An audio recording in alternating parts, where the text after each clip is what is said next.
వచ్చింది. యాకోబు పద్దనరాము నుండి వచ్చిండగా దేవుడు తిరిగి అతనికి ప్రత్యక్షమై అతన్ని ఆశీర్వదించను. అప్పుడు దేవుడు అతనితో, నీ పేరు యాకోబు, ఇక మీదట నీ పేరు యాకోబు అనపడదు, నీ పేరు ఇశ్రాయేలు అని చెప్పి అతనికి ఇశ్రాయేలు అని పేరు పెట్టాను. మరియు దేవుడు, నేను సర్వశక్తి గల దేవుడును, ఎట్లాగని అతనికి ఇచ్చేసాడు. అప్పుడు దేవుడు చూడండి ఆ 13వ వచనం, అతనితో మాట్లాడిన స్థలం నుండి పరమునకు వెళ్ళాను.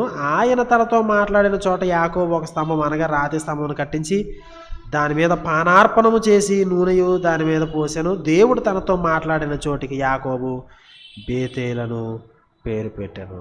మరలా సోషియల్గా నూతన ప్రారంభం అంటే పేర్లు పెట్టడం, ఊరికి పేరు పెట్టడం, యాకోబుకి పేరు పెట్టడం, సమాజానికి పేరు పెట్టడం, ఇవన్నీ మరలా జరుగుతున్నాయి. మరొక నూతనమైనటువంటి ఫేజ్ మొత్తం అంతా బిడ్స్ కొట్టేసింది. అంటే తేరుకోలేనటువంటి దెబ్బ తినేసాడు యాకోబు. ఎక్కడికన్నా వెళ్దామంటే యాకోబుని పట్టుకుని చంపేస్తారు, ఏ ఊరోళ్ళన్నా. చుట్టూ శత్రువులే, ఎక్కడ జీవించాలో తెలియదు, ముఖం ఎక్కడెట్టుకోవాలో తెలియదు. కొడుకులు చేసిన పని అట్లాంటిది. ఊరుని చంపేశారు,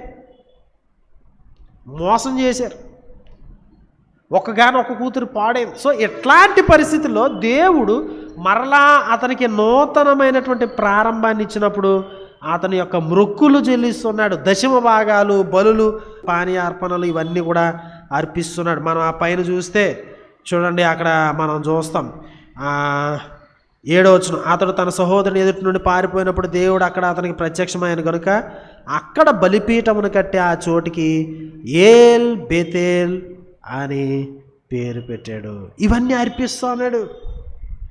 అతడు 28వ అధ్యాయంలో ఏదైతే వాగ్దానం చేశాడో, అయ్యా నేను ఎట్లా చేస్తాను అట్లా చేస్తానని ఇవన్నీ చేశాడో, ఏదండి 22వ వచనం చివరి వచనం అనమాట, 28, 22, మరియు స్తంభముగా నేను నిలిపిన ఈ రాయి దేవుని మందిరమగును, మరియు నీవు నాకు ఇచ్చు యావత్తులో 10వ వంతు చెల్లింతునని, ఇది నిశ్చయముగా నీకు చెల్లింతునని మొక్కుకొనను. అవన్నీ చెల్లిస్తున్నాడు ఇప్పుడు చాలా సంవత్సరాల తర్వాత.